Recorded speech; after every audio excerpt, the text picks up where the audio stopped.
எப்படி இப்போ ஆண்டவர் பேசுகிறாரு அப்படின்னு எல்லாம் சொல்கிறாங்க இல்லையா ஜனங்க, அதை எப்படி ஆண்டவர் தான் பேசுகிறாருன்னு தெளிவாக நம்ம தெரிஞ்சுக்கொள்வது? ஓகே மாமி.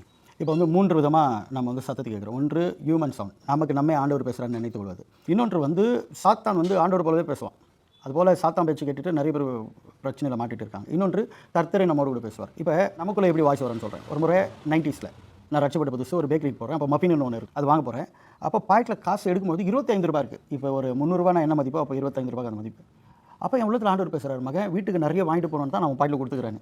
எனக்கு சொல்ல முடியாத ஆனந்தம். வீட்டுக்கு கொண்டு வரேன். கொண்டு வந்ததும் எப்பவுமே அப்படி வாங்கிட்டு வந்தால் அம்மா கேட்பாங்க காசு ஏதுன்னு.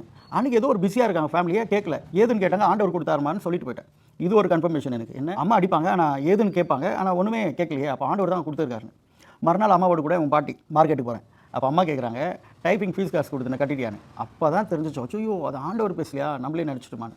சிலது ஆண்டவரே பேசுகிறாரு நம்மளே நினைத்து கொள்வது. இன்னொன்று சாத்தான் பேசுவான். எப்பொழுது சாத்தான் பேசினாலும் ஒரு கன்ஃபியூஷன் இருக்கும். அடுத்தது வந்து வேத வசனத்தினுடைய கான்டெக்ஸ்டில் இருக்காது. ஒரு வார்த்தை சொல்லுவாங்க, உல்டா புல்டான்னு நம்ம லாங்குவேஜில் அப்படி மாற்றி திருப்பி பேசுவாங்க. வேத வசனத்தை திருப்புவாங்க, கன்ஃபியூஷன் இருக்கும். தேவன் நம்மோடு கூட பேசுவார். மூன்றாவது, அவர் பேசும்போது ஒரு தெளிவு இருக்கும், ஒரு சமாதானம் இருக்கும். அப்படி கர்த்தருடைய வார்த்தை எப்பொழுதும் தேவனுடைய வார்த்தைக்கு முரண்பாடாக இருக்காது. ஆண்டவர் மனசில் பேசினாலும் நம்ம வந்து வேத வசனத்தை படித்து அதை செக் பண்ணிக்கணும். ஒரு நாள் வேத வசனத்துக்கு முரண்பாடாக இருக்காது. வேத வசனம் என்ன சொல்லுதோ அதன் அடிப்படையில் தான் கர்த்தர் நம்மோடு கூட பேசுவார். அப்போ கர்த்தர் நம்மோடு கூட பேசுகிறார் என்பதை நமக்கு சில சமயத்தில் சந்தேகம் இருக்கும். எப்படி புரிந்து கொள்வது என்றால், வேத வசனம் தான் நம்முடைய அளவுகோல். அதனால தான் அதை வந்து மெஷரிங் ராடுன்னு கேனன் சொல்லுவாங்க தியாலஜிக்கல் டேர்மில். அப்போ ஆண்டவர் பேசும்போதோ வேதத்தின் அடிப்படையில் இருக்கும், அதில் ஒரு சமாதானம் இருக்கும். அது கஷ்டமாகவே இருந்தாலும் அது செய்யும்போது அது ஆசீர்வாதமாக இருக்கும். இப்படி தான் human voice, devil voice and God's voice. தேவன் நம்மோடு பேசுவார், ஆனால் வேதத்தின் அடிப்படையில் தான் இருக்கும். கன்ஃபியூஷன் இருக்காது, ஒரு சமாதானம் இருக்கும். You got it?